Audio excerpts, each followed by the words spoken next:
Let's go ahead and hit that button. We are reset. Welcome to the bi-monthly Pierce County Community Engagement Task Force meeting. My name is Shelly Willis. I am the Senior Director of Collective Impact here at Workforce Central, your local workforce development board that has strategic oversight over our workforce development efforts in partnership, collaboration, and thought partnership here in Pierce County with all of you. Thank you for being a part of our bi-monthly meeting. There are several things to recognize this month. Not only is Mental Health Awareness Month, it is also the beginning of our Asia Pacific Heritage Month. So let's make sure that we are supporting all of those local events that are going out there. If there's anything else that I missed that we need to be celebrating and honoring in the month of May, just toss it in the chat. And let's go ahead and get started. So Sam is going to read our land acknowledgement. And then after that, after Sam reads the land acknowledgement, we are going to go straight into initiative and updates. And I'll just call on each one of our leaders to do that update. So Sam, it's all yours, brother. Perfect. Good morning, everyone. We pay our respects to the elders, both past and present, who have stewarded this land throughout generations. We also express our respect for all other displaced Indigenous peoples who called it Pierce County home. These are the original homelands of the Nisqually, the Puyallup, the Squaxin, the Steilacoom, and the Muckleshoot. It's important to move beyond acknowledgement and reflect on our own history that brought us to this place. This land acknowledgement is one small step in an ongoing commitment to improve our support of Indigenous communities in this area. Thank you very much, Sam. Thank you so much. We want to give honor and pause to that wonderful land acknowledgement. So now we will go over and start with our updates. Is Kelly on here? Hey, Kelly. Absolutely. Good. Give us an update on collaboration for a cause. Let's go. It's all yours, Kelly. Thank you. Thank you so much. So Kennedy, hold on. Not right now. Sorry. So some big things happening with collaboration for a cause. It will take place on June 24th at the Fife Community Center. And of course, as we always do it, we're going bigger and better every single time. So we have united with Project Homeless Connect through Associated Ministries. So we will collaborate together on this event, which includes over 240 feet of mobile units, medical, dental, laundry, shower. We're going to have 10 coordinated entry housing case managers out there. We're going to serve hot and cold lunch to all participants and attendees. I mean, I could just go on and on and on the services we're going to cover in this event. Interesting fact about Fife, it houses roughly 60% of our homeless in Pierce County. So we're definitely excited to get down there and serve and, you know, have an even bigger impact than we already do, and certainly utilize all of our resources to continue to refer people to services so that we're creating a pathway to sustainability and self-sufficiency. And this is my time to really ask for help. We are looking for 100 volunteers for this event to make sure that we're really connecting with everybody who is there. And then well, I'll send out a volunteer sign up, and that's going to be through Associated Ministries. And I'm just really, whatever any of your organizations can do to help donate or volunteer or just be present, it would be absolutely amazing. And the one last thing I forgot, which is an amazing addition to Collaboration for a Cause, is we are going to be having 6 shuttle vans, 3 of which donated through the city of Fife, running all over Edgewood, Milton, Puyallup, down Pacific Avenue, all the way to the rescue missions, the stability site and beyond. So we really plan on having a big turnout, and I could just really use everybody's help. So again, that's June 24th at the Fife Community Center from 10 a.m. to 4 p.m. And of course, hit me up if your organization would like to participate. And I'm excited. Let's do this. Let's do this. All right. You have heard the call to action. We don't just hear about it. We like to be about it. Remember, this is a space where you come and get informed, but it is your responsibility to activate on the information that you receive. So I'm just going to leave that there, and may it be a blessing to your soul. All right. Now we have an update from the Speakers Bureau. Tamar. Yo, what's going on, everybody, man? Good to see everybody. First off, I'm going to jump back because I know Kelly and them, they were doing amazing things, but they didn't even acknowledge what they did just previous. Big shout out to the city of Puyallup and for sponsoring the last collaboration for a cause. We were able to serve 95 households in Puyallup, 200 plus people in Puyallup, had some on-site hiring, the Chamber, South Hill Mall. They were just amazing to be able to work with. And I mean, I don't know if you guys remember last year when I said that that logo was going to be on a billboard. It was on an electronic billboard. So we went bigger than what I wanted to go, but we did that out there. So when Kelly's saying that we got a lot of things getting ready to happen, the call to action is to all of you guys. We need a lot of volunteers for this event. I don't care when you can get in, how you can get in. We're going to be sending out a sign-up sheet to everybody. Please show up, come show support. It's going to be a beautiful event, but we can't do it by ourselves. We need every last one of you guys out there. It's going to be huge. Again, please show up when you get that email that says sign up. Come sign up for an hour. It don't matter. Come sign up for 30 minutes. Come show up. Send your friend out there. It don't matter who come, and then just tell them that you sent them. And I'll still give you guys shout out and love because you guys sent somebody else out there. But we need the community in order to serve the community, and this is our community. So let's get out there together and do what we do. When we talk about the Speakers Bureau, we are on a pause. It is still here, but we are taking some time to really recalibrate what it looks like, where we want to move forward with. Working with Garrett, he's doing some amazing things in the background to make sure that a lot of things are being supported in that way. I don't know, Garrett, if you have a few minutes just to sort of just jump in real quick and just let them know exactly sort of what's happening, but it is still here. We are just reshuffling just like we've done every other initiative committee. We are taking time to make sure that we're doing it right as we're going into a new year. So I'd say we are paused in Tamar's mind, but in my mind, we're slightly less paused. So if you do need a speaker, go ahead and contact me. So we have a number of folks. We had one at the amazing workforce development graduation that Kelly and crew put on recently. And we have a few folks that have gone through and are able speakers. Neat things that we have now is we do have compensation for speakers' time. So if you want to have a speaker at your event, they will be compensated for their travel time, for speaking there. And we have funding for a part-time staff member, and we have that staff member selected. They're somebody working through the Reach Center currently, and so just sort of figuring out how to apportion their time. So Devin's kind of taking the lead on some of that, and I'm excited. I feel like we're paused, but we're on the edge of really kind of providing a resource to these folks and to our community. So excited. See, and that's exactly why I stay in my lane and I reach on to the people that know exactly what's happening. So thank you so much, Garrett. I thought we were on a pause. We're a little more than what I thought we were. But also, if you were interested in joining that committee, please reach out to myself or Garrett. We're always looking for support in that area. So a lot of great things happening. Thank you, Jay. I appreciate all the work that you've done behind the scenes to keep the Speakers Bureau moving. So as Garrett would say, we are not on pause. We're just leaning just a little bit, and we're going to make things happen. So we're going to step back, and I'm going to kick it back over to Shelly. All right. I think the biggest takeaway from that is that there is no cookie for free. These individuals are coming to share their lived experiences and the way that we honor them in this new way of work and wanting to discover the challenges, the unique challenges that different demographics face is by subsidizing them, providing them something so that we're not just, capitalizing off of their trauma and in their lived experiences without giving them something in return. So just keep that in mind when you are thinking about wanting to reach out to Garrett about getting our speakers in to speak. That's what that really is about. No more cookie for free, really making sure that we honor them and their time that they're giving us so that we are able to develop things in partnership with them based off of their lived experiences so that we know how to serve them for their needs. Not the other way around.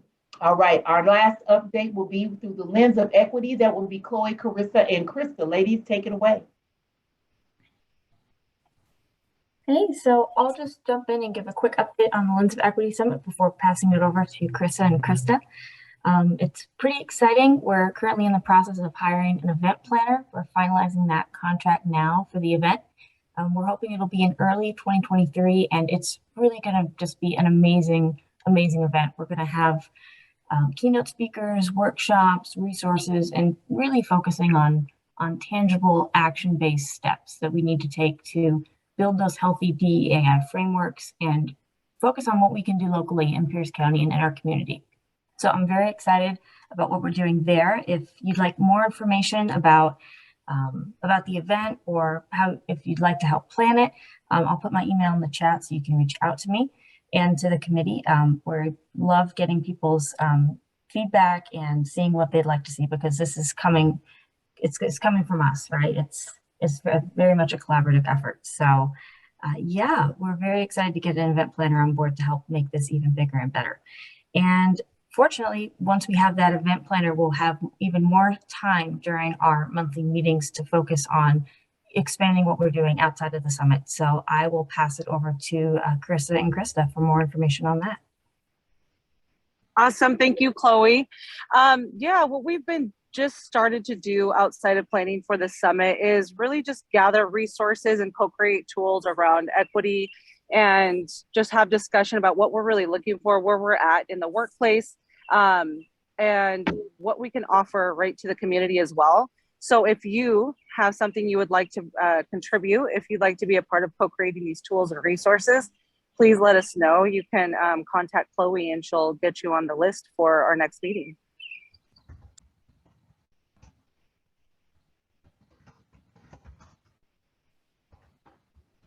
All right, is there anything further? Carissa or Chloe? No? Okay. All right, well, Tamara, I'm gonna turn it over to you. It is time to get down to business in a great way. We are, our theme this year is, our theme this month is around men in mental health. And so this conversation I'm excited about. You have some great, amazing, I'm not gonna call them influencers. I'm gonna call them affluencers. And the reason why is because these gentlemen all sit at tables that weren't designed for them. They've broken down some barriers. They've changed systems. They've really, truly changed the narrative on a lot of things. And these conversations are important because our men matter more than we even give them credit for. Sometimes we don't even know when our men are suffering. And sometimes we don't even know how to identify what that looks like. So I want to encourage you to lean into this conversation that these great kings are going to take us through today. And Tamara, it is all yours. Welcome to the conversation. Oh, man. Thank you so much. Thank you so much. If you guys were here back in, I want to say March, we really got to recognize and meet some incredible women from our community doing amazing things. They just did it. But it was very important to me, especially with Mental Health Month coming up, to recognize and have a conversation around something that we really don't talk about. And that's mental health within men, especially men of color. When we talk about vulnerability, when we talk about being able to discuss what's going on in our lives, when we talk about putting ourselves in a circle that we can, it's our trust circle, it's our tribe. We don't have that as men. And suicide rate has gone up in men. Many things happen and we just don't know because it's not in us to talk about our hurt, our pain, what we're going through, our struggle. And so I kept thinking about it, talking to a few colleagues, and I wanted to do something special for the men that are in this community doing amazing things, but also for men that just don't have others to really talk to. So we created a presentation called Man in the Mirror. And it's a mental health and how it affects the men in Pierce County and really all over the world. I got to get with some of my kings. I don't know if you guys see on a lot of my social media, I get together with a group of men that I sit and I trust. It's very open, it's inviting. We have everybody there. Some of my white friends come with me, and they come because they're validated. And they come because sometimes they just want to know things and get a better understanding on how to support myself, how to support the men around me. And we have some really, really open conversations with no judgment, but just to have them. So I wanted to bring that crew here with me today. It's an honor to have them with me. It's an honor to just be able to just sit and be in their presence at this point in time. And honestly, I wanted to introduce them to you guys. There's some all-stars. I know that you know a lot of them. But me, this is important to me. It's important to us, and it should be important to all men and those that are supporting us, because we're going through hard times right now and we don't have an outlet. We need one, and we need the support that that outlet is okay to have. And there's nothing wrong with supporting other men and showing that you can be vulnerable, because it's hard to always be strong. So I want to go ahead and introduce the facilitator of this, my man, my king, my brother, Dr. Jashon Banks, my brother Ricardo Ferrell, Elvin Bucu, Dr. John Gaines, David Combs, my man Matt Antolick, all amazing men. I'm gonna turn it over to Jashon and let him do his thing. Dr. Banks, it's on you, man. Let's make it happen. Thank you. Thank you all for being here. I appreciate this space tomorrow.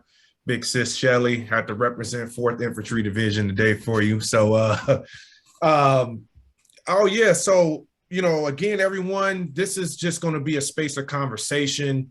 I just want you to sit back, just take a moment and kind of learn from these different atmospheres of environments, you know, most of these gentlemen and myself and others came from. And, you know, I'm just going to ask, you know, some questions. And again, this is just going to be a great conversation about issues that, again, us as, you know, BIPOC, Black, Indigenous people of color, continue to deal with, you know, especially in the mental health space. So all my gents, again, go ahead and unmute your mics. And if your mic is unmuted, can you please mute? I just need my panelists to be available to speak. So again, gentlemen, we had this conversation. We know this conversation has been ongoing, you know, in a variety of different capacities. It's been going on in of different environments. So I want to take a couple of minutes and I want you all to, you know, introduce yourself to our audience and let them know who you are and, you know, whatever else you want to share with them. So please. Yo, I can jump in. My name is John, and I do a lot of things in the community. I work with the city, own a couple of different organizations, some real estate, but most importantly, I think this conversation is so important to me because I'm a husband and I'm a father. And if I'm not right, my family's not right. And so those are my two most important titles. Good to be here. All right, I'll jump in. It's always awkward, right, on the online thing, like I'm watching y'all's faces. So Elvin Bucu, with the Foundation for Tacoma Students, graduate Tacoma. Honored to be here. It is an important conversation. I also want to acknowledge that there's a lot of, while we're centering in on men, there's a lot of attack for our ladies in the room and our women in our lives. So I just want to acknowledge that we're kind of centering in on us, but there's a lot of shit going on in the world. So, but yeah, excited for the conversation. Tomorrow when you invited me, I thought a lot about, I spent about 18 years working directly with youth. So my slant to this, while happy to share my story, is a lot of the things that our young BIPOC youth are experiencing at this point, especially young Black men, honestly. So yeah, that's kind of the slant that I'm taking, but just happy to be here for the conversation. Hey, I'm Matthew Antolick. I'm a licensed mental health counselor here in Tacoma. Up until about a week ago, I was Tamar's neighbor across the street. So we're still neighbors, just at a greater distance, still friends, of course. And yeah, just lots of conversations that we've had on his porch, coupled with, I've been out in the area for about 4 years. And in those first 2 years, I was working for an organization that contracts with Pierce County called Home Builders, Institute for Family Development. And so as soon as I moved to this area, I was launched into people's living rooms, families in crisis that were CPS referred. And my job was to sit on the living room couch for 8 to 10 hours a week with these families and get to know their story. So I've lived in a lot of different places, but there's nowhere else I've ever lived that I felt like I got to know the city from the inside out in multiple ways. And it just grew love in me for the city and for its people. And yeah, I'm definitely honored to be a part of this discussion for sure. So thanks for having me. Hey, good morning, everybody. My name is Ricardo Ferrell. Yeah, I'm just a man. I'm a Black man in America. I'm a real man. And what I mean by real man is one that was raised by a very, very real woman. And I believe in community. I believe in family. I believe in integrity. I believe in legacy. I believe in shared experiences. I believe in the power of connectedness and collectivity. I also believe in being courageous. I believe in facing fears, fighting demons, and paving a way for the future. And whatever that may look like, being a positive change agent, being a trailblazer, but also being humble and speaking with my actions rather than my words. Although I do have a very, very big mouth.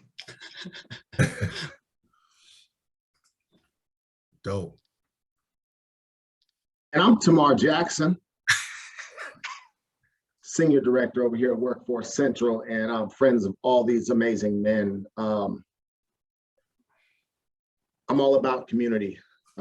As John said as well, you know, I'm a father, I'm a partner, I'm a friend, you know, but I raise biracial children.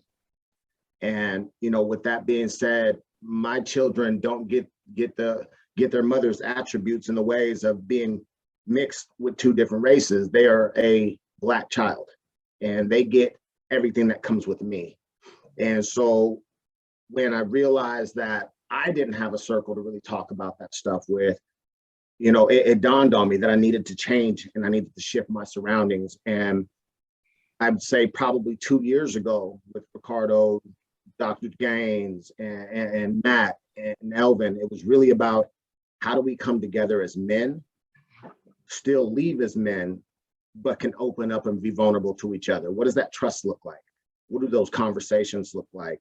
So really excited about this conversation. I know Jashon said I'm gonna throw you in here at some point in time, but I'm excited about it. Thank you guys for being here. Very important. And we just gonna have a great conversation. Awesome. Dope. So here we go. You know, I just want to get this conversation going. So Rico, I'm gonna step into your world. So my question, and again, I want all you gentlemen to chime in on all these questions. I have a series of questions, and again, I want to hear your perspective, your perception. And again, tomorrow, you definitely chime in. So Rico, what does mental health in the BIPOC community, what are some of the underlying issues that is like not talked about when we're talking about mental health in the BIPOC community? And I'm using BIPOC loosely. Again, we can just focus on the Black community, or we, again, in our diverse space. Great question. I think for me, when I hear that question and I consider a lot of the different worlds that, as a member of the BIPOC population, we have our feet in at any one moment, right? So I'm a Black man, but I'm in an all white space when I come to work, right? Or, you know, I'm a father, but I'm a husband, but I'm a member of the community, et cetera, et cetera. There's different places that we have our feet in and out of. One of which, that I think a lot of people in the BIPOC community has as influences is the role of religion in the church, right? So a lot of people, a lot of our culture, especially as Black culture, I grew up in the South, right? So we are heavily influenced by the role of religion. And so, you know, daily we have to navigate something that may have been instilled in us, that it's a very critically important part of our life and our identity. At the same time, as a Black man, I know I have to reconcile some of the oppression that may have come with that. And it becomes a relatability issue. There's certain generations of Black people you can talk to, and they'll feel what you're saying up to a point, and then you'll see that they have to kind of rationalize a little bit or compartmentalize, if you will, some of the things that they may have experienced. Because they were in a church or they were heavily influenced by the church. But then they also know real people in the world. They know women in the world who've undergone some oppression from the church community, people within the LGBTQ community who've also tried to try to feel a part of this community, but then they feel ultimately ostracized because of some of the messaging. There's that dichotomy that always exists. So I think that's just one, and I'm volleyballing that one up to answer that question as opposed to answering it more broadly. But I think that's a specific, almost contradiction that we have to somehow resolve, and that creates a great daily stress, a great conundrum as we try to navigate life and use this moral compass or this appeal to moral authority that was instilled with us, while still rationalizing that that same appeal to authority is creating some of the mental oppression. Now we're doing it to ourselves. So. Mm-hmm. Yeah, I'll hop in on that one, Rico, if I can, Jashon. A little bit of my background. I'm first generation born in America. So my family moved here from the Philippines, heavily Catholic country. So just jumping off of your kind of religious angle there, that not that it's the primary reason. I saw our older generation, my parents and uncles, not be able to communicate. And one of the things that I thought that I learned in working with you is like trying to figure out the space. The environment matters, right? So how are you setting the space enough so that anybody, men or women alike, feel okay to share or feel okay to be vulnerable? Those things were not necessarily values, I guess, when I was growing up that I saw amongst kind of our older generation. And it led to some, I guess, tragedies, drug abuse, overdoses. We had some of my uncles and aunts who identify as LGBTQ not be able to talk to their mother until they died. So it's one of those things where vulnerability and be able to talk about who you are, how you identify, there are certain environmental factors that I experienced related to some of the organized religious aspects that I inherited, right? I was born into that. I didn't ask for it. I consider myself spiritual, but some of those aspects just don't fit who I am, who I grew up to be. And what I learned growing up here, especially in the youth development field, is those tactical skills to create that environment. We talk about social emotional learning skills, we talk about safe environments, supportive environments, open-ended questions, things like that. That was not like there was, you look to your parents, you listen, you do what they say, and that's it.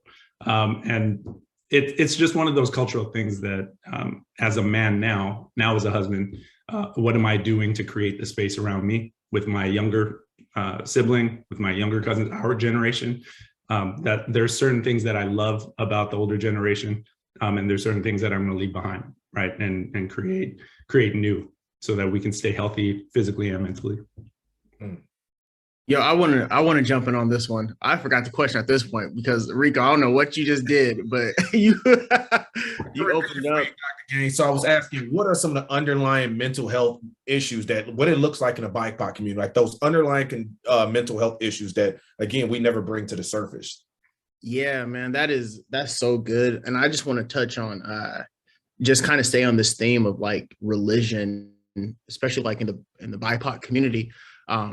I remember when I was young, I faced just, a lot of trauma. And I remember after some of these incidents, like one of the first things was, go to church, right?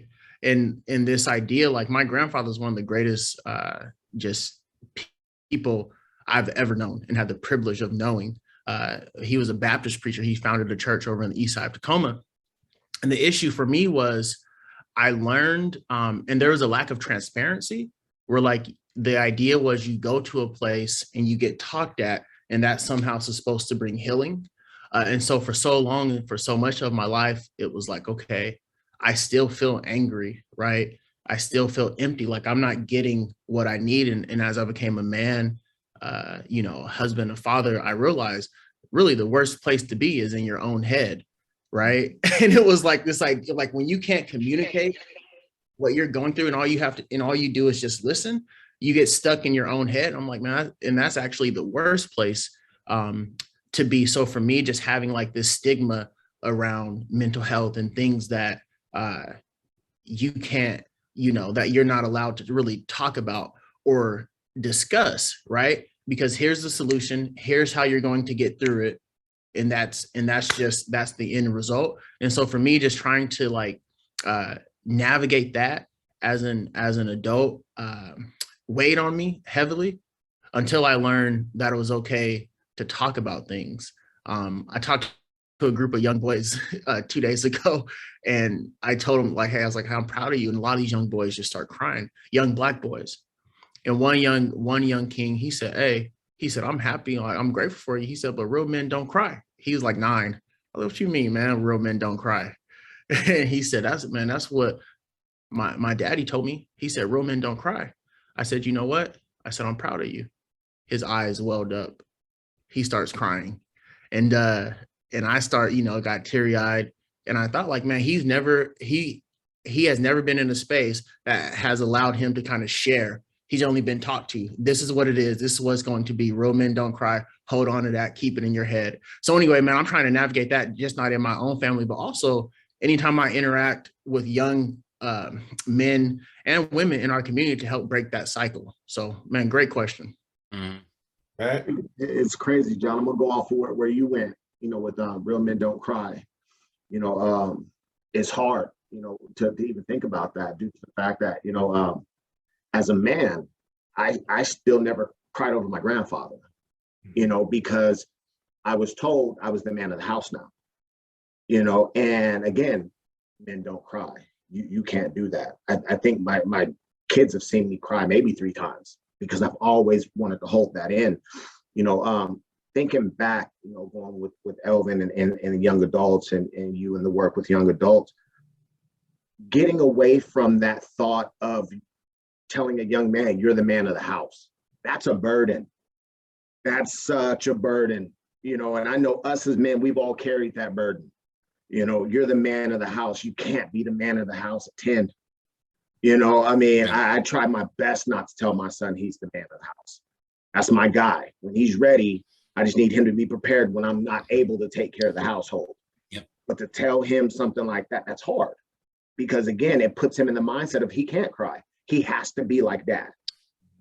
Stern, hard. He can't be soft and relaxed and want to laugh. And if he's hurting, crawl into my arms and cry, and I want him to know that he can do that. And it's okay to do that. So when you're saying I'm proud and watching these young men cry, it affects us. It's like, man, I wish I could have cried back then.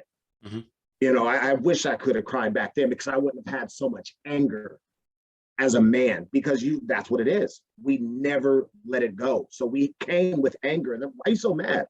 I don't even know, but I'm mad. And my heart is cold right now, especially towards other men. I looked at it when we talk about saying I love you. As men, if you think about it, we only say I love you to our family, the men in our family. That's it. And I changed that. I tell every last one of you guys I love you with no shame. I love you. I love you for the man that you are. I remember at times you'd be like, hey, I love you. And you had to follow it and you're like, oh, no homo. It's like, what does that mean? You know what I mean? Like, why can't I tell you you're my brother? Like, I love you. Family is everything. I love you. And just taking the way and saying a man can cry and a man can tell another man, I love you because you love that person. It's things that our young adults are struggling with. And we got to enforce it more and more and more, and that it's okay to do this because they're hurting and they're coming into a world that they've never heard I love you. Mm-hmm. They've never heard someone say, I love you. You're good. I'm proud of you. Like John said, I love you and I'm proud of you. They've never heard that. And then as a society, we're pissed off when you got a 22-year-old that's just a heart of concrete and wants nothing to do with anyone. I can't even get past you. You don't want to listen. You don't want to hear because I don't know what you're trying to give me. I don't understand. I don't understand it. So you got to get to know me and understand me. And the work that we all do, it's so much harder to get them invested and involved in this work because we have to, one, break down every wall that was set up for the last 22 years, but then we also got to build them up with confidence to where they feel safe on just being a man too. Yeah, Tamar, I love that. I mean, I love the theme that's come up too, like there, because when in the work that I do with people's backgrounds lately, and it's been coming up more and more lately, just helping the people to recognize when a parent leaves or something like that, or somebody dies, and they have that moment where it's like, whether they're told that explicitly or not, now it's up to me to keep things together. You know, if someone's like has parents who are addicts or things, there's instability in the home. I saw this in a lot of my work. There's this way of like kind of assuming the role of, all right, it's my job to keep it together. And then once I assume that role, what do I do with my feelings? Like, when is it okay for me to have a moment of weakness or grief? And I'm just sort of like, part of that role is just to bury all of that. So a lot of my work with people is to say like, yeah, it's okay to feel that. It's okay to, grieving is a form of healing, you know, telling kids that they can't cry is like saying you can't grieve. It's like saying grieving is bad. And nobody these days, hopefully, will say that. Grieving is a form of healing and release. And so being able to just kind of let that role, that weight fall off of that assumed role and be like, no, it's okay to feel, and it's okay to say what you think. And, you know, you get to be weak and you get to depend on other people is just a lot of this process for a lot of us. Awesome. All great things. Dr. Gaines, I gotta get this next question to you. And again, please all follow up. And I'm gonna start getting a little heavy. I'm starting to throw some heavy punches. So how does the lack of a father figure or a mother figure create a dysfunctional environment? Does this create abandonment issues with our youth or with Black men? The fact that I don't have a father there, I don't have a mother there, or I have them there, they don't provide me the nurture, or the fact that, does this create some abandonment issues like we were just talking about with these youngsters? Again, heart of concrete, angry, frustrated. And again, I'm gonna repeat the question so make sure you're tracking. How does the lack of a father figure or mother figure create a dysfunctional environment? Does this create any kind of abandonment issues? Yeah, that question sounds like you know my story. Man, yeah, that's a really good question. So when I was 7, I found my mother dead, and my father was like, for whatever reason, chose the streets over my sister and I. She was 11, I was 7. So the thing I loved about my mom was that she was, you know, addicted to drugs, but she still loved us and she still like provided for us, and she made sure we were taken care of. So we literally went from, you know, having a parent with an addiction to sleeping on a floor with like 15 other people, like roaches and rats.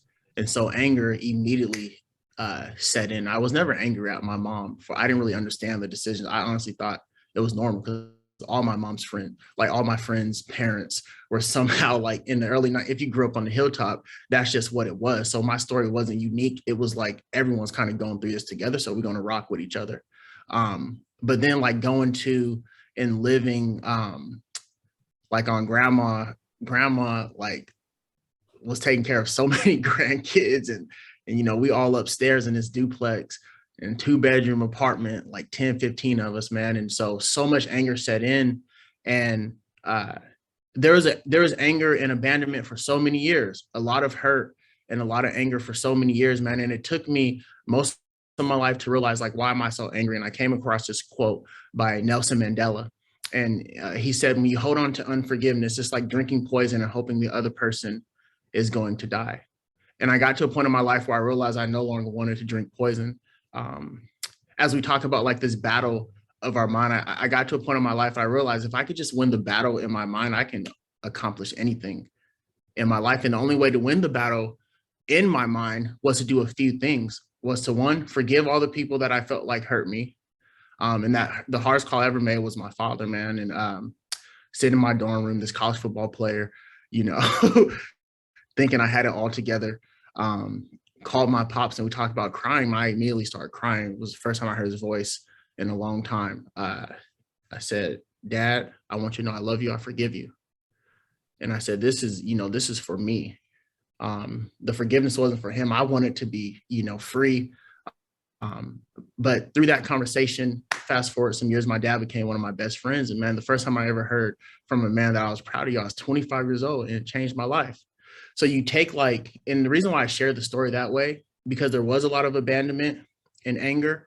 And I see that with a lot of our young men, but I don't care how old you are, where you're at in life. Like from the time I was 22 to 25, there was so much healing that took place. Like I still had hope.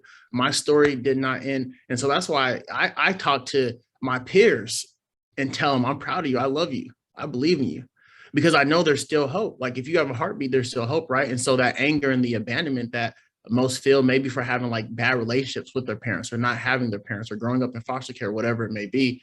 I know that like there's a way to release that anger and release some of that like unforgiveness and let some of those things go. And there's a way to move on. And there is a way, like there is a solution outside of just listening to folks. There is a solution that requires you to talk to folks. There is a solution that requires you to have some of those hard conversations.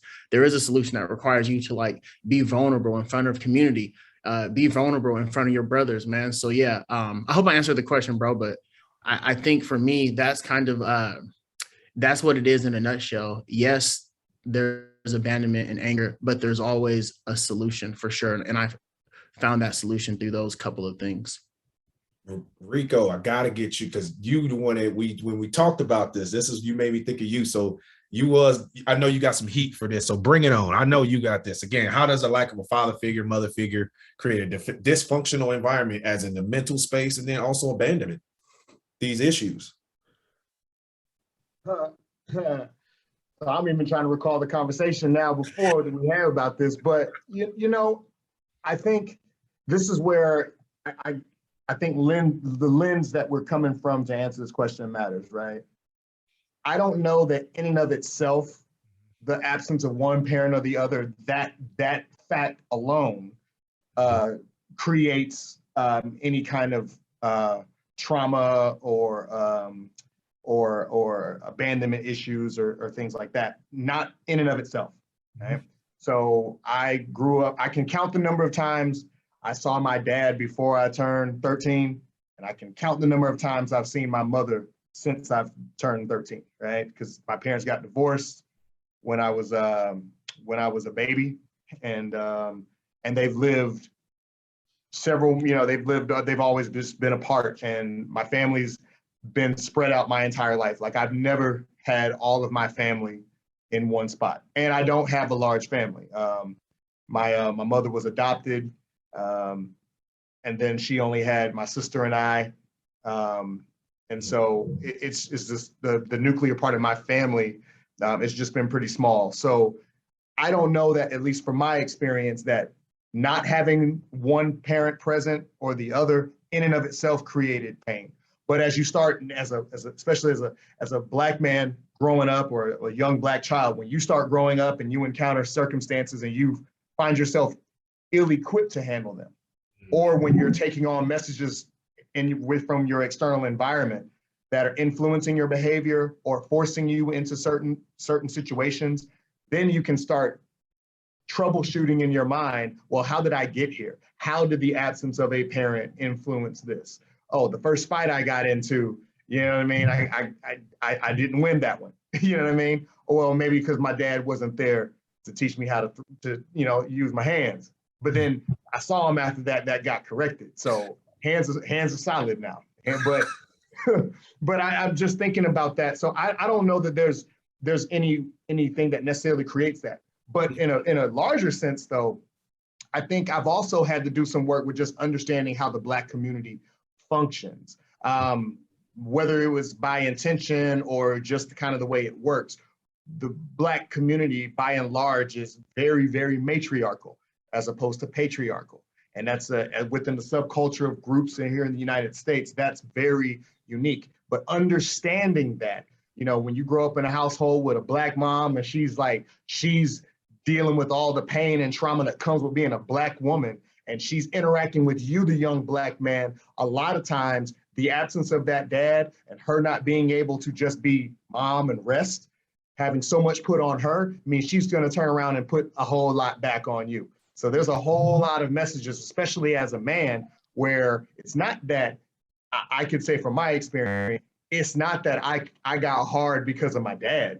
I probably, my dad, he was a military vet, and he's unpacked a lot of trauma in his life. So, and spent a lot of time in therapy and familiar with mental health investing in mental health. So I'm fortunate that I can have a good open dialogue with him. He always told me that he was proud of me and was able to have those kind of emotional exchanges. So that part was good.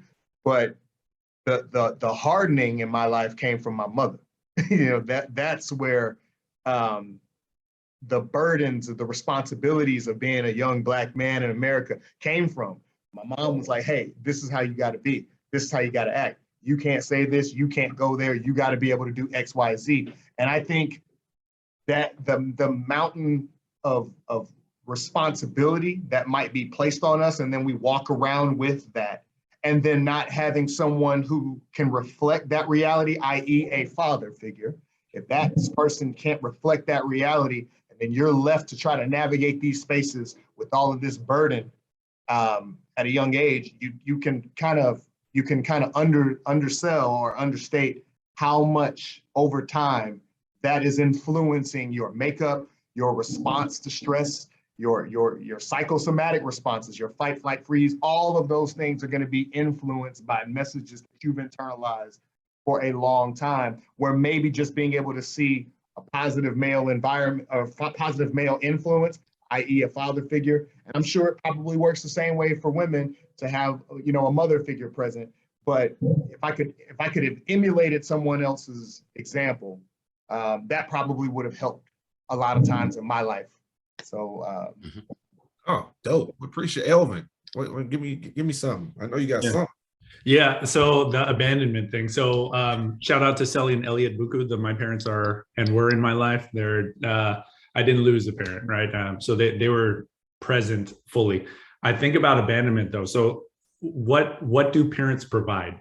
Like, you can never replace a parent, right? They're biologically tied to you, right?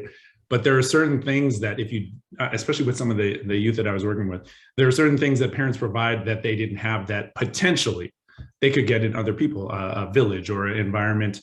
Like, shout out to Boys and Girls Club. That's where I spent most of my career. Protection, like safety, right?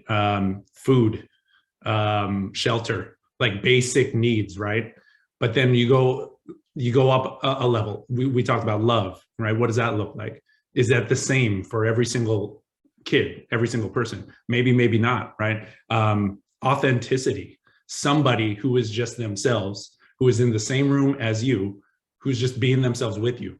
I swear, like, the connecting with young people and connecting with kids is more so just you being yourself, regardless of background, versus you trying to be something for them that they either don't have or are missing or whatnot. And you just see where it goes from there. So a lot of the things that when I'm thinking about parents, they provide certain things above and beyond the biological that are things that we can all do for each other, right? We talked about this group of men who are just talking and listening. The concept of active listening, not thinking about my own story, but listening, Jashon, about your story. And that's it. That is a technical skill that you need to work on, right? We all like to talk about ourselves, but there's certain things when we're in this space where it just shouldn't be about us. That's one of those things that I think we have a hard time, I think, as men, or at least I experience that, right? I always want to think about my own experiences. I always want to share, thinking I'm helping somebody else. But those are the kind of times where you checking, like, okay, what are we talking about? Are we talking about me? Or are we talking about, does this person I'm sitting across from need to share something?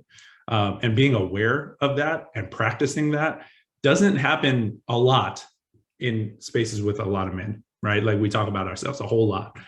So that's one of the things that, at least in the youth development field, there's a lot of like techniques and practices and people to learn from, men or women aside, that I think I've been doing that. I mean, tomorrow I think about some of our conversations about vulnerability, where we've been. We have completely different backgrounds, right? Why do we connect? At some root level of it, at some human level of it, there are things that we need and we provide for each other, right? Being more aware of those things, I think, allows us to be better allies to each other as men, right? And then when that comes up, John, you were talking about crying and stuff like that. People in this room who know me, man, I cry on everything. I can't even help it. That's from my mom too. I'm going to blame her for that, or thank her for that, one of the two. But it's just little actions like that. Like, if I share my vulnerability, 9 times out of 10, the person who's sitting across from me shares that same vulnerability. I'm not doing that on purpose. That's just who I am, right? So I think a lot of those things, when you're thinking about parents, I like thinking about what those things are when from like a needs perspective. And not that I'm ever going to replace a parent, right? Or we can never replace other people's parents, but we can think about what those needs are for other people a little bit more deliberately. Tamar, hold on. I want you to close out. Matt, please go. Yeah, I'd kind of, yeah, I think, you know, when I was listening to you, Ricardo, speaking a minute ago about how I got this image of like pouring water into a glass, you know, there's a certain volume of water that's coming. And if that primary caregiver, right, is not there in whatever context that is, it ends up falling to somebody. And so then what do you do to bear that weight? And what impact does that have on you? Like, that was part of the question. In my experience, it's been really helpful, and I'm learning as I go. I feel like I'm such a student as far as trauma, what qualifies as trauma, its impact on development, what that shows up as later in life. And I think there's such a thing as trauma. We think of trauma as fast events, but there's also such a thing as kind of slow motion trauma. And just having that absence in the family system, we're compensating in ways we don't even realize. And sometimes you don't realize it until you sit down with somebody who's maybe had a different experience, is more attuned, and they show up vulnerable. And then you're like, wow, there's a different way to navigate social spaces. I don't have to be on high alert. One of the things that comes from assuming that early responsibility is, I think you come up to this level of vigilance. It's like always being on lookout. You never feel safe to look down, you know, and being able to drop that vigilance, like learning that it's okay. I think that happens in these relationship contexts that, like Elvin, you were talking about. I think that's huge, providing that safe space, because that's what we're trying to provide, a space to cultivate this kind of new growth, you know? So I think it's really good stuff. Go ahead, Tamar, take it, clean this up. I want you to finish this out. I got a couple more. I want to get a couple more questions in. I think that'll be very beneficial to our audience. So please. You know, going off of the question that you had, you know, what is that experience? You know, how does that feel? You know, I had hatred for my father, full blown, hated, like had nothing, wanted nothing to do. And, you know, my dad was gone when I was 6. You know, him and my mom got divorced. He went one way and she went another. The part that affected me the most, being that I was young and I didn't understand it, I didn't know why he couldn't raise me, but he could raise another woman's children. That's the part that hurt me, is he got remarried. So I had 2 step siblings, didn't know them at all. And, you know, I'm 6. I didn't understand what that was. You know, it's like, oh, you got stepbrother and sister. No, I don't. My sisters are sitting right here with me, you know? And so I grew up hating my father for loving another person's children, not being there with me. You know, who my sister taught me how to ride a bike. You know what I mean? The streets taught me how to fight. You know, my mom made sure that I was good and I was taken care of. So when I was 13, I had talked to my mom when she was hurting at one point, and I said, I will be a better father than my father was to me when I have my children. That was my driving point for everything. I wanted better everything than my dad. That was my driving point. I was going to be better than him. Financially, emotionally, I was going to be bigger than him. Everything. I was going to be that, because that's what he instilled in me. I'm going to be better than you. You left me and I'm never going to do that. It also, you know, it hindered the point of, and I didn't realize it until I was older, affirmation was everything to me. I needed to hear it. I didn't understand. I needed to hear it. I would beg for it. I would plead for it, recognizing that it became a burden to those that did love me and that did want to recognize what I was doing great, because it was more, it wasn't just, hey, you're doing great. I love you. I'm proud of you. It was, you're expected to make me feel great, because no one's done that. My father hasn't done it. So the men in my life, you're supposed to make me feel this way. So it became a burden. It became a burden on my children. It became a burden on my father. My firstborn, my daughter, the love of my life. It was a burden on her because she was responsible for me being happy. I needed that. I needed to make sure she was not going to leave me. I've invested so much love into you. You're not allowed to leave me. regardless of what. I need you here with me to feel that I'm somebody. And it ran. And it took my ex-wife to tell me, say, you know what? A lot of this is really hindering your growth, especially trying to raise our family. I need you to talk to your father and just let him know. And so I was 27 at that time. I didn't talk to my dad, didn't care. It didn't bother me. 27, I'm on the phone. I'm sitting in Big Lots parking lot and I'm talking to this man, bawling my eyes out. First time since he left, I'm bawling my eyes out, knowing that I'm getting, I needed to get this off my chest. And the only reason that call was made was, one, she told me to do so. Two, my daughter asked, where's my grandfather from you? What?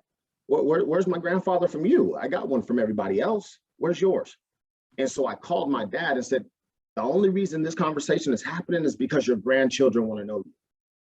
You can't raise me. I'm a man. I'm already raising my family. But I want you here if you want that opportunity. My dad, after everything was done, he came up here 2 weeks later, flew up here and stayed with us for almost 3 weeks. We talked about a lot of things. Currently, my dad is my best friend. We talk 3-4 times a day. A lot of things I didn't understand as a child. And even though I would hear about them, I wouldn't allow myself to even understand it. I didn't want to comprehend it. I hated you. You left me. I'm good. It was the first time in my life that I built a shelf with my dad. It was the first time that I cleaned a garage with my dad. My dad don't drink. It was the first time he had a beer with me and cooked dinner with me. I bawled my eyes out that night. My wife's like, why are you crying? I said, because I don't know what this is supposed to feel like. Like, my dad's here. I don't know what, my dad helped me build a shelf. Mind you, it was a Home Depot shelf. It wasn't anything fancy, but you know what? We drilled it together.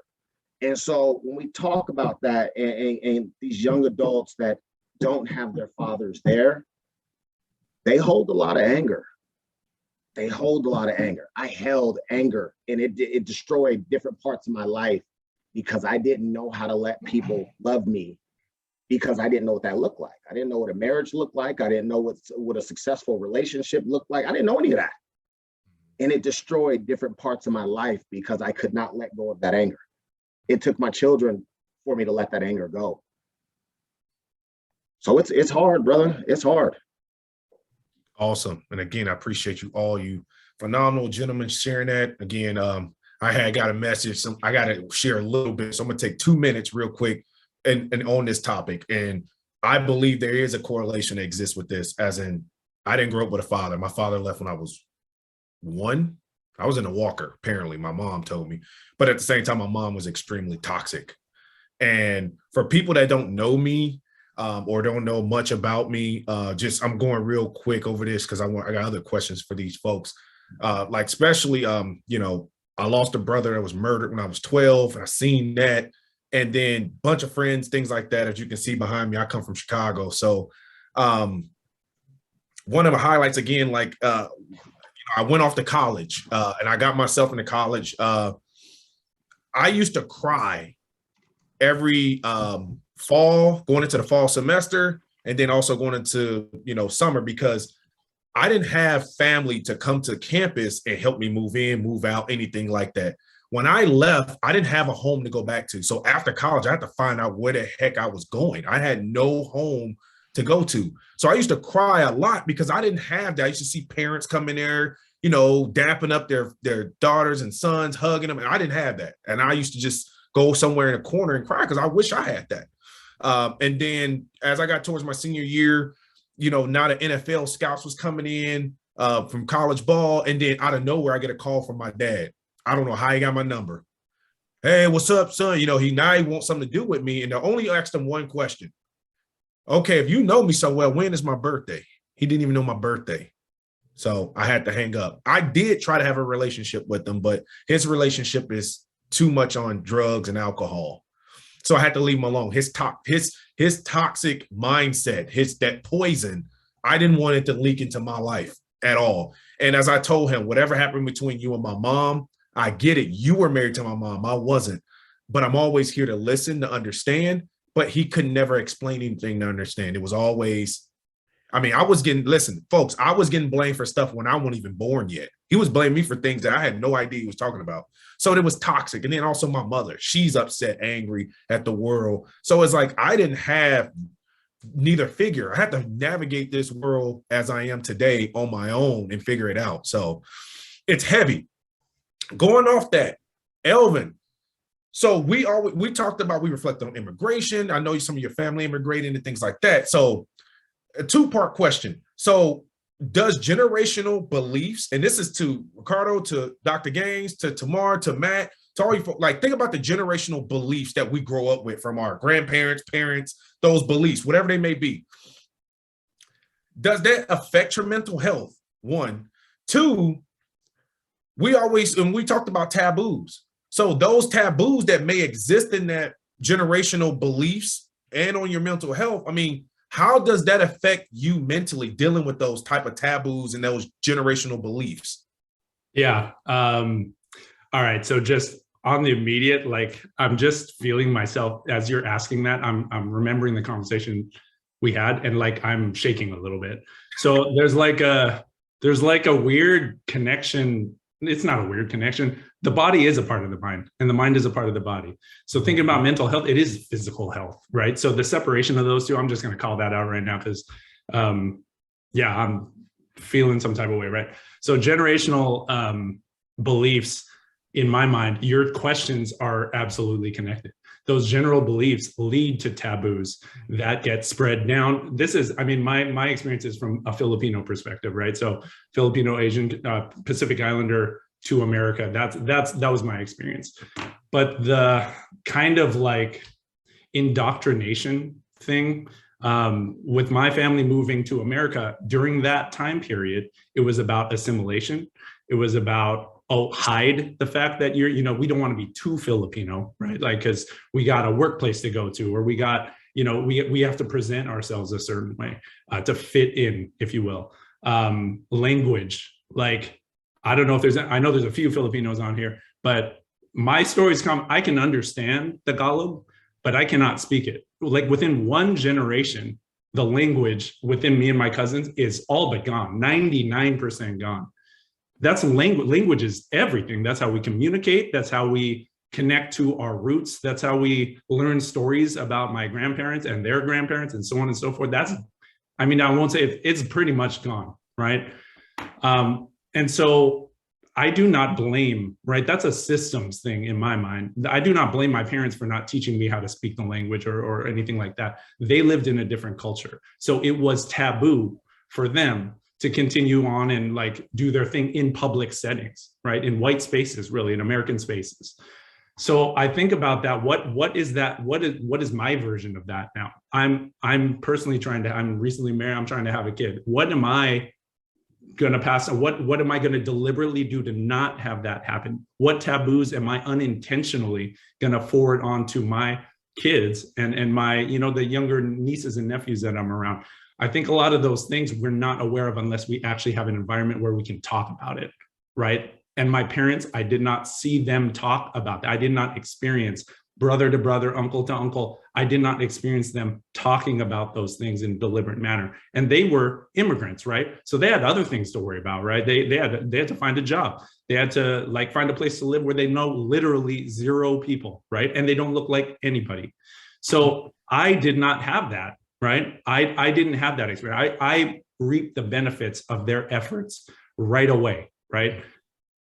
So what are the things that I can do to improve? I feel generation to generation, it's just about improvement. Make our families' lives better, right? Increase the love that we feel for each other, increase the resources that we're trying to get, a better job, whatever the improvement is for your definition, that's what we're trying to do. The taboos, we already talked about it, the religious taboos, right? My mother lost a sister and still holds that charge. She cannot say her name. She can't talk about her, right? And the reason being is because that's not what we do. That phrase needs to just like, I don't even know what the hell that means. That's not what we do. We do what we do. So it is what you do, right? Can we change that? We were talking about like, just the role of, somebody posted in the chat, what man of the household. I don't even know what the hell that means. I am a man. I live in a house. Am I not the man of a household, right? Can we redefine that a little bit? Does it have to be this stereotypical generational definition of what a man does? No, it doesn't, because we have the agency, we have community, we have resources to be able to change those definitions and change whatever taboos we're trying to like irrationally hold on to. We can change that, right? But I don't believe, it hasn't been my experience that you can do that alone. That's too much weight, right? And then it impacts the physical, like how I was leading off, right? How can you change your mental state if you're hungry? I can barely go to work if I'm hungry, right? You know what I'm saying? Like if that's over the course of time, it's just, what does it do to you physically to not be able to do the mental stuff? I'm losing the thread on the taboos. I just like, there's too many specific generational taboos that I feel like if we're deliberate about calling them out, if we have a community that is open to listen, and then we have the agency to do so within ourselves and within our small group, like our men's group here or whatever, things can change. Or that's what I believe, I should say. Things can change. And again, I really appreciate that. And again, I want to ask that because I know I have some of my folks on here. They have their grandparents, even parents may have immigrated. And that's something I know they stick with, as in it's in the household. So just something to think about. Now, going over here to my man's Ricardo and to Dr. Gaines. And again, I don't know how much different it may look in the Black community. So we talk about taboos, but like, what are there any taboos, Ricardo, that really weighed on your mental health, as in coming from childhood up to adult, or even still affect you today? Oh, absolutely. And I appreciate Elvin's comments, because it forces me to consider, obviously as a Black American, I didn't immigrate here physically. I physically didn't immigrate here. My parents were born here. That said, when you continuously navigate a world that wasn't designed for you, you can still feel like you just got here for the first time. And a lot of my experience, and I think about it with a lot of people our age and our generations, if you're Black and you're in your 40s, there's a good chance your parents were born before they had rights, so they grew up in a world before they had rights. The opportunities that were present and available to them, or the ones that were not available to them, were a direct consequence of not having rights. So somewhere in their childhood, they got those rights. And then for the first time, when they began to conceive of a future for themselves and eventually for those kids, it was from the lowest standpoint, right? Like, you had no rights. Now I have some, but my opportunity, the ceiling for my opportunity is way up here, but I'm still like right here. So this is all I'm trying to do. I'm trying to get a job now. I can go to somebody's college now. You know what I mean? I might be able to have a 30-year career and get a retirement now. And maybe mainstream society, the Gen X society, is probably starting to go further past that. But it always feels like a Black American, particularly, like, again, I'm from the South. It always feels like you're almost like a generation behind whatever the new generation is, because life just evolves a little bit more slowly. And so I say that to say, when you're a kid growing up, as a Black American, my mother was a teacher, and I'm the one kid growing up in the hood with the mother who's a teacher. So they don't pay anything for teachers in North Carolina, and therefore, we're still on social services, government cheese. I still got all the regular Black hood jokes that you could make about growing up in poverty. But because my mom invested in my education, that was the one thing that she could do for me.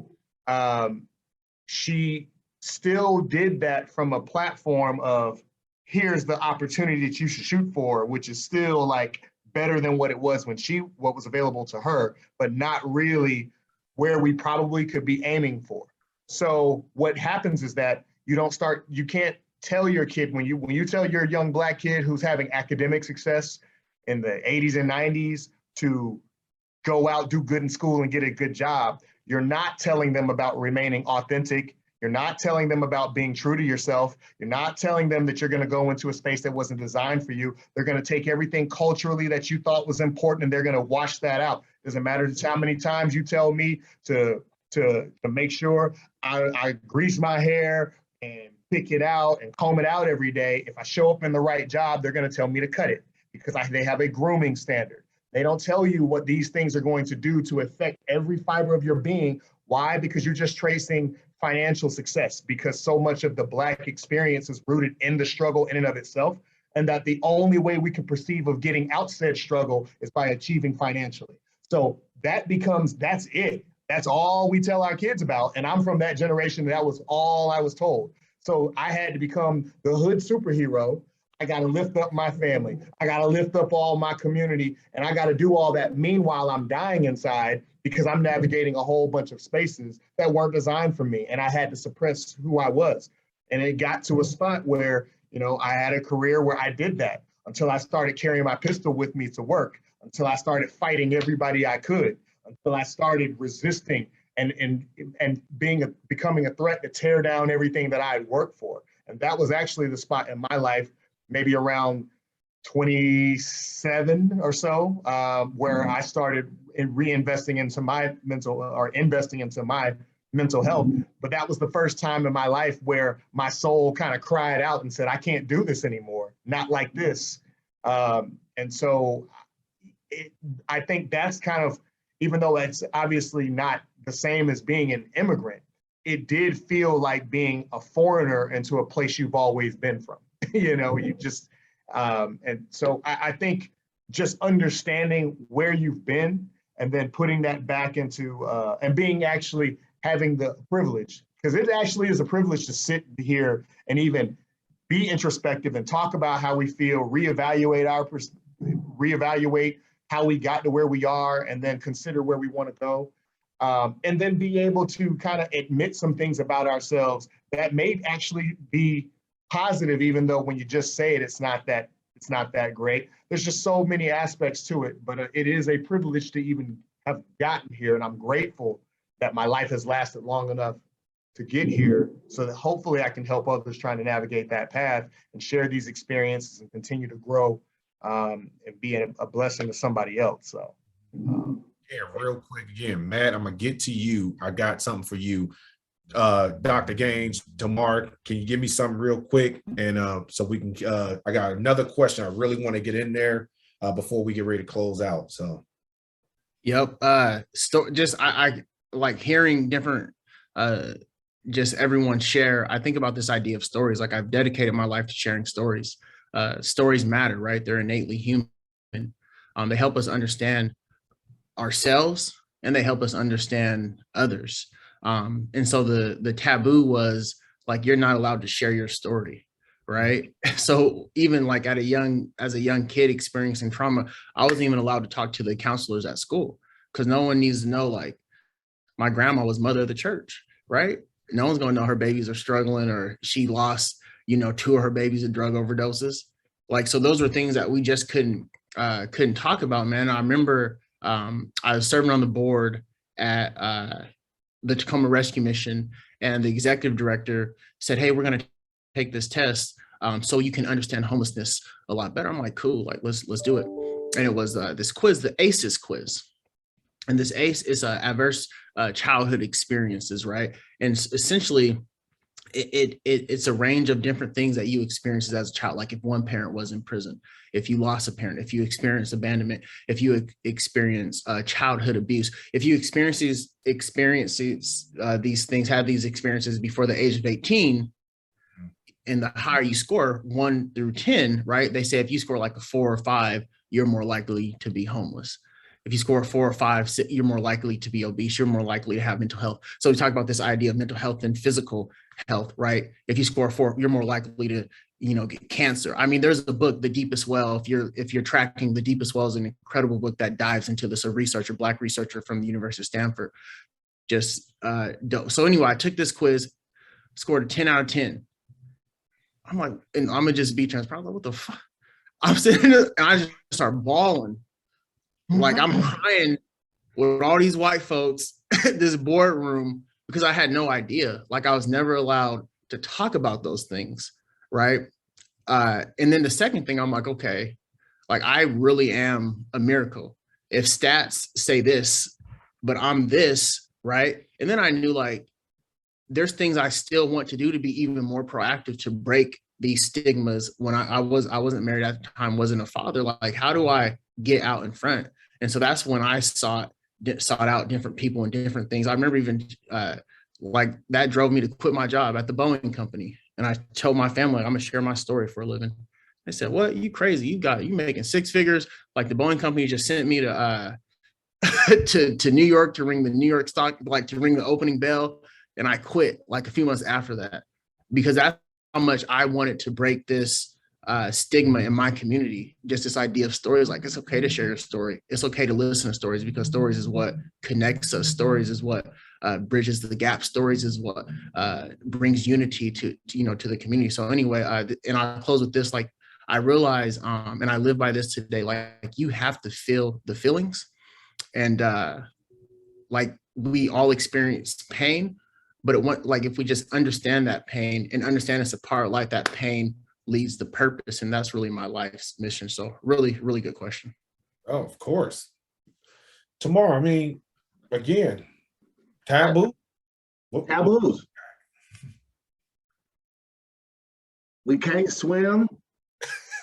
We don't go in the snow. You know what I mean? What we doing on a boat? You know what I mean? We only drink Hennessy. You know what I mean? Is that hair really yours? Mm-hmm. You know what I mean? Like, that's what we walk into when Ricardo was saying, we have to change and assimilate. Me and Ricardo, I remember the first time our blackness showed with each other. We was at work in an organization. Ricardo looked at me like, bro, you got dreads? Yup. Bro, you got a truck? Yup. Bro, you bumping in the parking lot? Yup. And I'ma still be this person. I'm sitting there with overalls too big for me, didn't care. Because when I first went into the organization, I cut my hair. I did exactly what he said. I cut my hair because I didn't want to look like the thug that they would assume me to be. Once I was off probation, all black came out. I was like, yeah, y'all can't get me now. I'm solid. When we sit there and they like, why'd you get a truck? Because I was told that I couldn't have one. So I'm gonna get the best, highest, biggest truck that I can just to prove I can have that too. I be in the water swimming. I ain't the best, but I can do it. We just don't run fast. I got some wheels on me, but I slowed down over the years. It's what happens. And so when we talk about who we are as men, it's always assumed, think about it. And I'm asking all my men, because Elvin, a 6'2" Filipino. That's unreal. That's unspoken of. He tall. But it's always, as soon as they see somebody, what's the first thing? Oh man, did you play sports? Did you play basketball? You was a linebacker, wasn't you? I was like, actually, sir, I was none of those. None of those at all. That's just not what I did. I played recreational hoop. So when we talk about taboos that are carried with us all the time, they're carried generationally with our children all the time. I made the mistake of putting my son in football at 6 because I thought that that's what we were supposed to do as black men. My son needs to play football, until I realized that my son was scared as hell. And the cold part is he told his mom because he couldn't tell me, because I was so in tune to you playing football. We went through 3 games, bro, where he was having panic attacks because he was on that field and he didn't want to be there, but he didn't want to make me upset. As a man, my son was scared to tell me that he was scared because of what I thought I was doing right as a father raising a man. You're going to be tough. You're going to be tough. You're going to be tough. I scared my own son off of what I was told. And I didn't even play football. So how am I going to have him play football? I didn't even play football. Couldn't even talk about a play. I had no clue. We wanted a wheel route. What's that? Well, whatever the coach said, go do it. We have these stigmatisms, these taboos that we listen to and we grapple to because we were told that that's not what we do. or that's what we're supposed to do. As John said, we got to start telling our stories because they're important. We have to start telling our stories because we didn't take the typical route that Black people are supposed to take. Ricardo said it. Go get a job, go get a house, go get married, have kids. If you've done that, you are successful. And people, they look at us, gosh, you are so successful. Why? You have a house. You are married. Not knowing that we struggle inside the marriage, not knowing that we struggling to pay the mortgage, but we just trying to do what they told us to go do. We couldn't afford that. But it's the American dream. It's the Black American dream. So in order for us not to look bad in front of white folks and people that don't look like us, we go put ourselves in poverty. Again, we got a big house with no food in it. Big house with no food, but they said that that was the American dream, so we got to go get it. Let's go do it. These conversations with these young adults need to be different. Go get educated. Yes. Let it be with the purpose, though. Why are you in school? Because I want to be an engineer. Not why are you in school? Because they told me to go. So you got $80,000 in debt, working at JCPenney's, folding clothes, and you're going to spend the next 30 years when you should be paying a mortgage, you paying off college debt. And you don't even got a degree because you didn't know what you wanted to do. This is what our young kids are going through all the time. Society is telling them to go do and be something that they don't even understand. They don't understand our history, our culture, who we are. They don't understand none of that. But go do this because we feel more comfortable if you go do this. We got to start having real conversations and telling our stories, John, Ricardo, Elvin, Dr. Gaines, or Dr. Banks, Matt. If we don't tell our story and tell the truth behind our story and letting everybody know that there's many different routes of being successful, we're going to still have this conversation 10 years from now. 2032 task force meeting, man in the mirror, talking to a new generation of kids going through the same damn things that we're going through right now. We got to change the narrative. Forget taboos. Elvin said it before. We got to change what everyone else is talking about. We got the systems to do so. And it's sitting right here on this screen. Powerful. Matt, yourself, again, you being a professional, you know, how many of these, you know, if you have run into some of these incidents or even individuals with these taboos, I mean, how do you deal with that? I mean, how do you have these discussions with these folks that are suffering from these type of these beliefs that was ingrained into them? Yeah, that's a great question. I mean, because it kind of goes right to the heart of what I think not only what I have learned that I need to be doing as a mental health professional, but like the direction I think everything needs to be going. And it's definitely for me become a combination of more trauma informed. That's the more, I mean, Elvin, it was huge when you mentioned, and I want to like go back and reiterate how important it is. The way we separate our minds and our bodies and the way we think about mental health really starts us off on the wrong foot, maybe from the very beginning. And just, my wife's a massage therapist for 12 or 13 years. So I've learned a lot from her. She experiences emotional releases from clients on the table, very similar to what I experience doing, you know, talk therapy in the counseling room. So what's happening there, you know? Emotion and the way it's stored in the body, trauma and the way it's stored and the way it affects our ability to function and relate.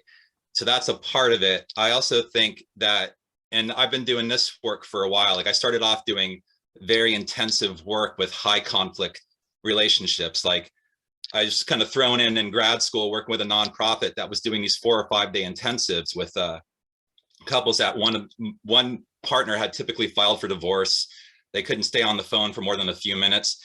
And we're going to sit them down and we're going to get them to talk about their relationship history and their entire personal history for 6 to 8 hours a day for 3 or 4 days. And it's like, well, how do you get people to do that? And you have to, I think there's usually a 2-pronged approach. Right off the bat, it's how are the coping strategies? Like, how are you able to stay in control when a conversation is starting to get hard? Then it's another layer under that. what assumptions are you bringing to the table? And this gets into that critical thinking space, right? One of the benefit of doing many, many thousands of hours of work with people in relational crisis is that you start to see patterns, right? And one of the patterns that shows up is there's always some sort of jumping to conclusions happening in the space. In an argumentative space, I would go so far as to say, what is racism? One huge false jumping to conclusion about a group of people without having the story, without having information, without even realizing how little I know. And where I'm trying to cultivate usually a space of curiosity, and that's come up before too. I mean, just getting people into the place where they're like, I don't even really want to know what my partner has to say. Well, being able to recognize that and connect it to, because of what I've been through in my past, I walk around like at an 8 out of 10 stress level. Then you come and you bring your stress from your life and you want to connect with me. And I don't have the capacity to receive that. I don't have the capacity to relate. I don't have the capacity to feel connected to you in a stressful moment. So it's this combination, I think, of healing the body of its trauma. I mean, and that's the direction I've been taking as a practitioner lately. I'm in the process of getting certified with a body-based protocol for trauma resolution. And it's not the only one out there, but what I like about this particular approach is it deals with timeline, like going back and being like, when did this happen? Okay, what happened after that? What happened after that?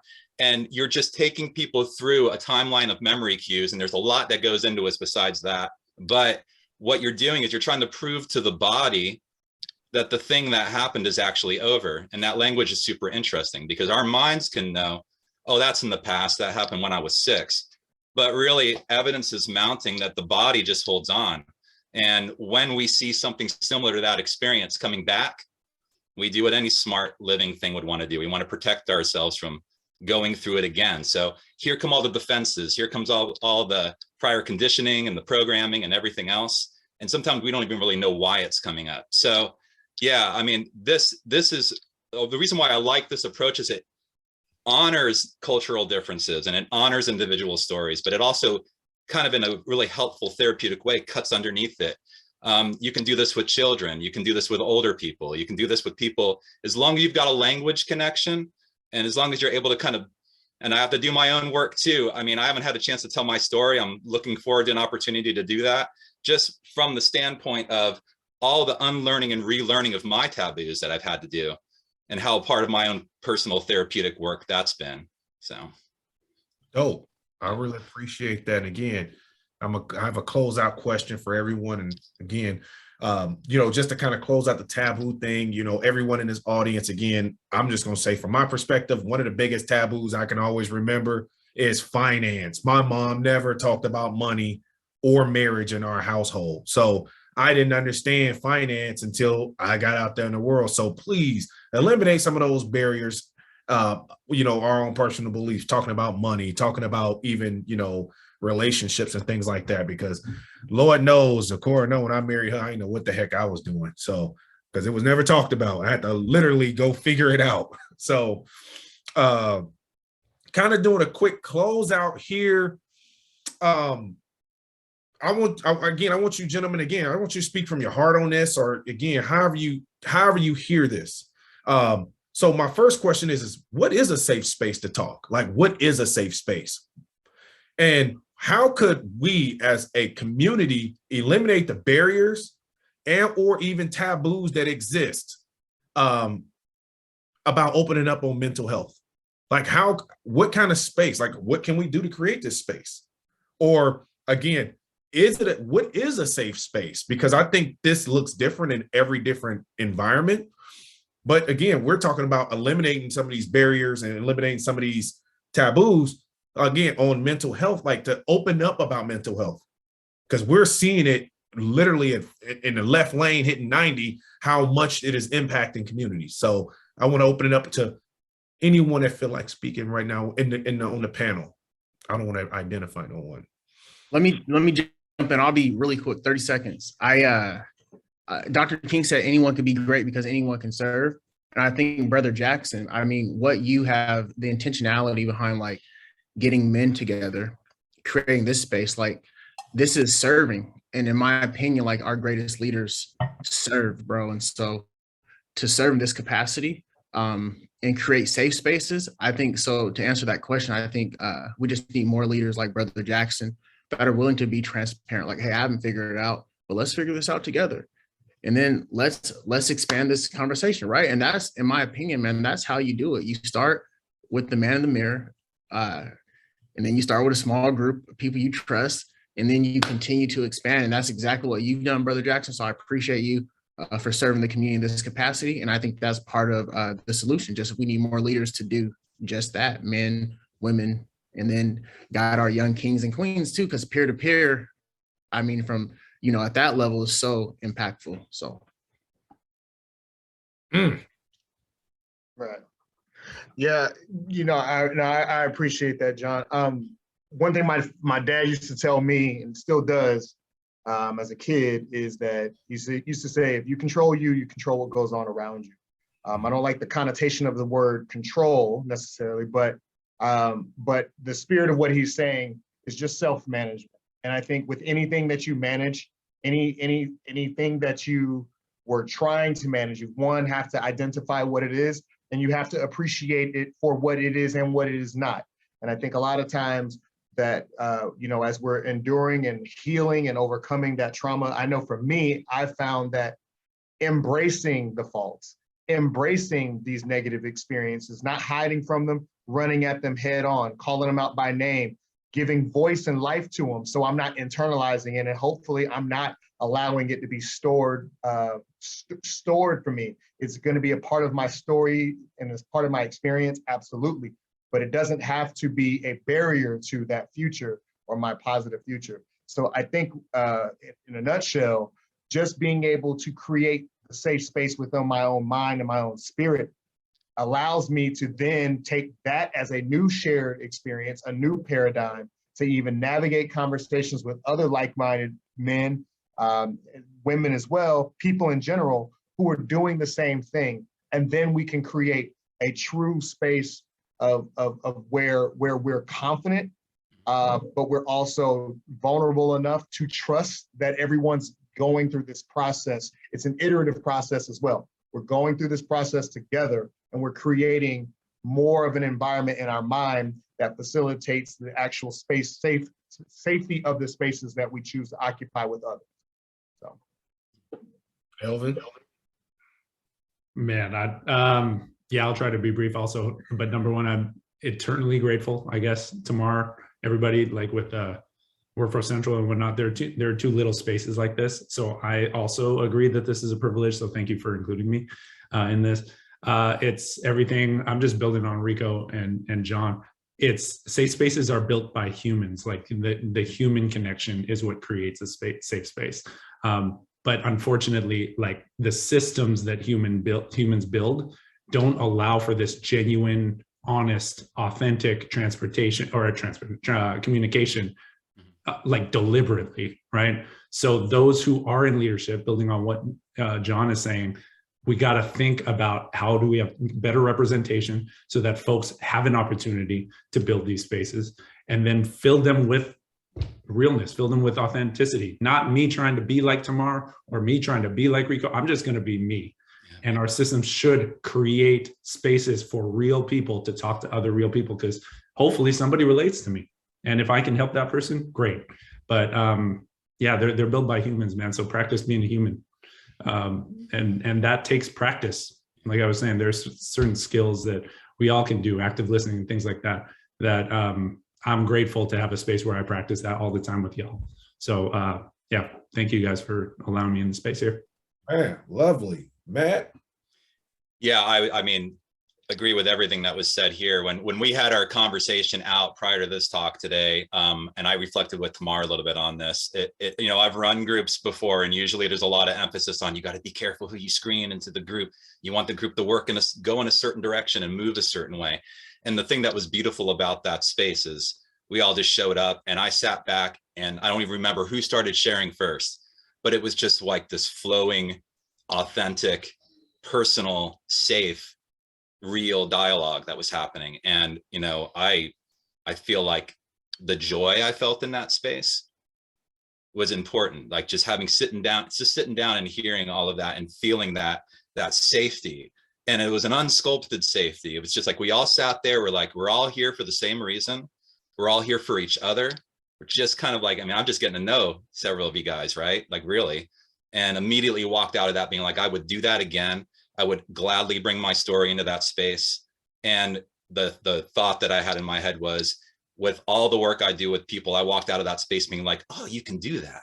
On some level, it was like, you can do that. Like it had been modeled so well. And so I think the more we can, I love the starting with yourself, small group of trusted people, and expand from there. I think that's on point. Doing our self-work, but also knowing that we need other people's lenses on our own stories to really see them and understand them. Like we need that relationship context, I think.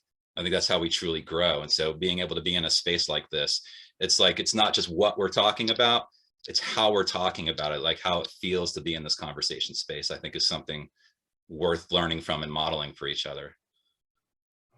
So thank you so much. And I think, you know, going back, just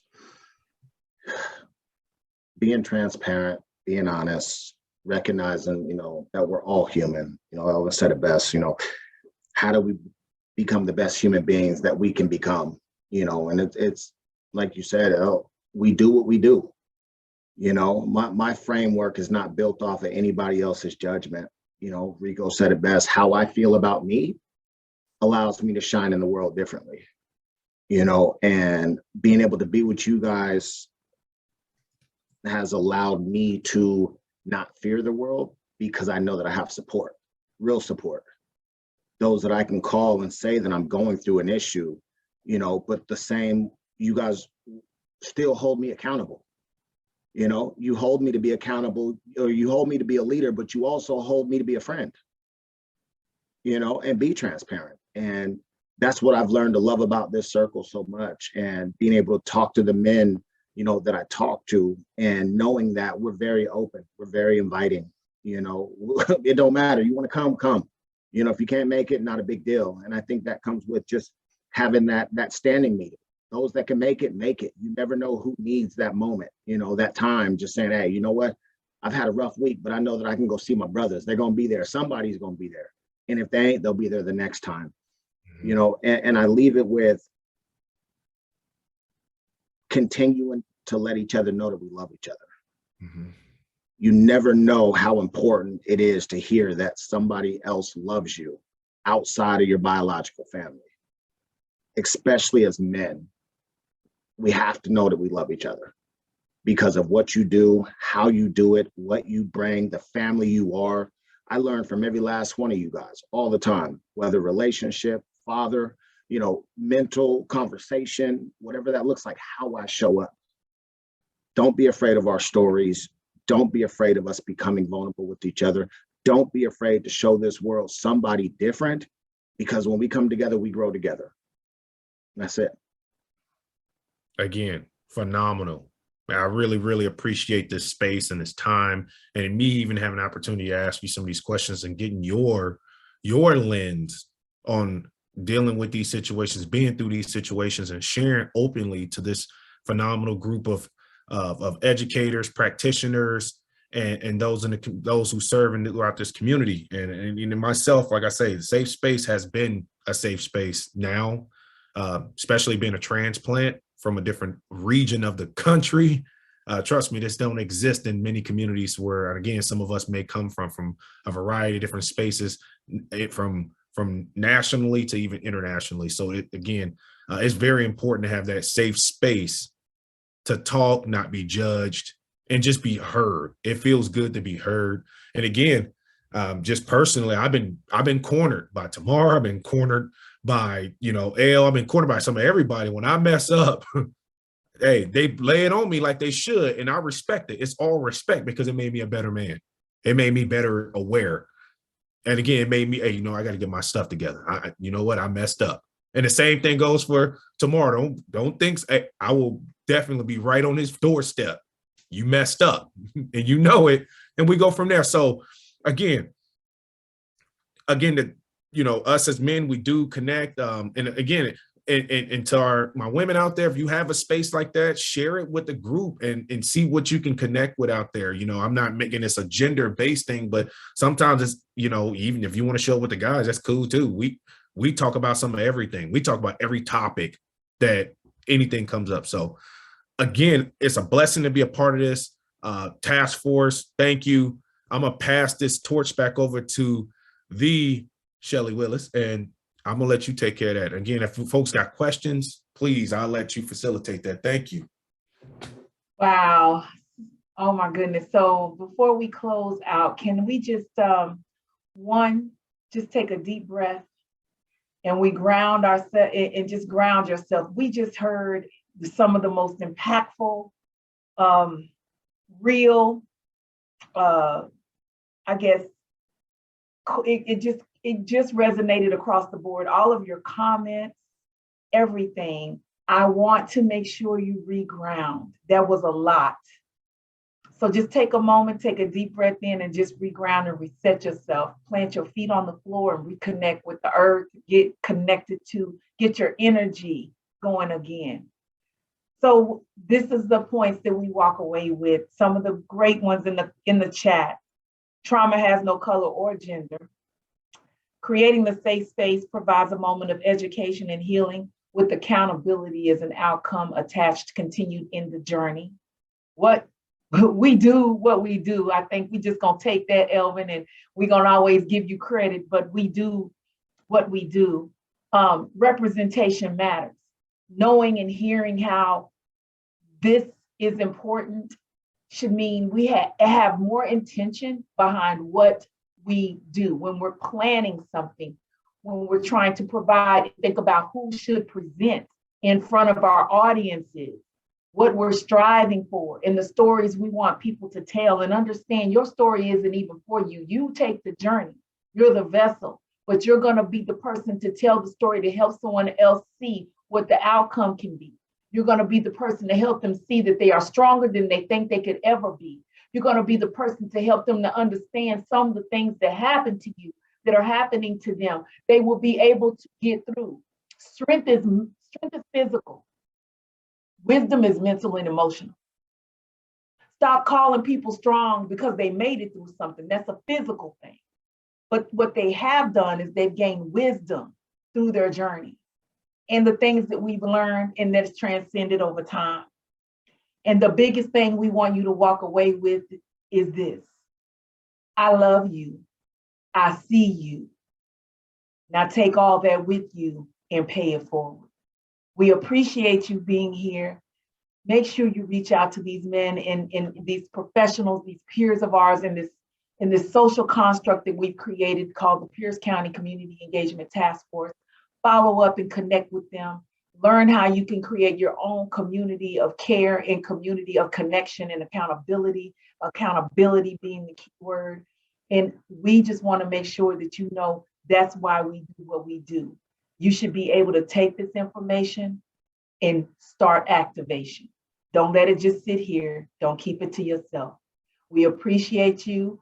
Speakers, panelists, please stay on. Enjoy the rest of your month of May. We will see you again in July. I don't even know what we're bringing in July, but we will see you again. Can our speakers please stay on? And we thank you all. You are free to log off.